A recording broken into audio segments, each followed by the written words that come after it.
So நம்மளோட followers வந்து நம்மக்கிட்ட ஒரு கொஸ்டின் கேட்டிருக்காங்க என்னென்னா, பிரியாணி சாப்பிட்லாமா, அதுக்கப்புறம் ஸ்வீட் சாப்பிட்லாமா, சுகர் வந்தவங்க இதெல்லாம் சாப்பிட்லாமான்னு கேட்டிருக்காங்க.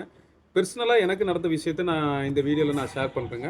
ஸோ சுகர் ஐடென்டிஃபை பண்ணுற முன்னோக்கிட்டி நான் வந்து சென்னையில் எஸ்எஸ் ஹைதராபாத் பிரியாணின்னு ஒரு பெரிய கடை உண்டு. அந்த பிரியாணி கடையில் வந்து ஒரு பிரியாணியை 2 பேர் சாப்பிடுவாங்க. ஆனா நான் 2 பிரியாணிய வந்து நான் மட்டும் சாப்பிடுவேங்க. அந்த அளவுக்கு நான் வந்து ஒரு பிரியாணி லவர். 2 பிரியாணிய 4 பேர் சாப்பிடுற இடத்துல 2 பிரியாணிய நான் மட்டுமே சாப்பிட்டேங்க. ஸோ அந்த அளவுக்கு பிரியாணி லவர் நானு.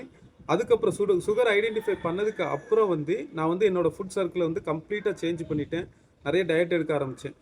அப்படி டயட் எடுக்கும்போது எனக்கு வந்து உமிழ்நீர் சுரந்து எந்த சாப்பாட சாப்பிடணும்னு எனக்கு தோணுதோ, அத வந்து நான் அதிகமா சாப்பிடுற மாரி நான் என்னோட ஃபுட் சர்க்கிள வந்து நான் மாத்திக்கிட்டேங்க. ஸோ நல்லா புரிஞ்சுக்கிடுங்க.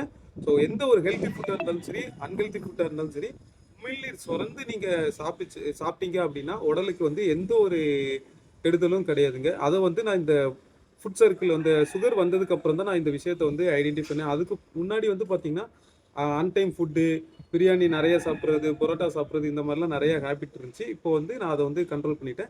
அதுக்கப்புறம் ஸ்வீட்டு சாப்பிடலாமான்னு கேட்டிருக்காங்க. பேசிக்கா வந்து நான் சுகர் வர்ற முன்னக்கூட்டியே சுகர் வந்ததுக்கு அப்புறமும் எனக்கு ஸ்வீட் சாப்பிடுற பழக்கங்கள் கிடையாது. ஆனா, என் மாசத்துக்கு ஒருக்கா வந்து என்னோட உமிழ்நீர் வந்து ஏதாவது ஒரு ஸ்வீட்ட சாப்பிடும்போது அல்வாவோ, இல்ல கேக்கோ ஏதாவது சாப்பிடணும்னு தோணும்போது, அன்னைக்கு ஒரு 1/4 கிலோலேருந்து 1/2 கிலோ வரைக்கும் நான் சாப்பிடுவேங்க. இப்படி தான் நான் பழகிட்டு இருக்கேன். இந்த மாரி லைஃப் ஸ்டைல்ல தான் நான் பழகிட்டு இருக்கேன். ஆனா, இப்போ வந்து பார்த்தீங்கன்னா 6 மணிக்கு மேல பிரியாணியும் சரி, ஸ்வீட்டும் சரி, எந்த உணவு பொருட்கள் மேலயும் 6 மணிக்கு மேல சாப்பிடுறதே கிடையாதுங்க.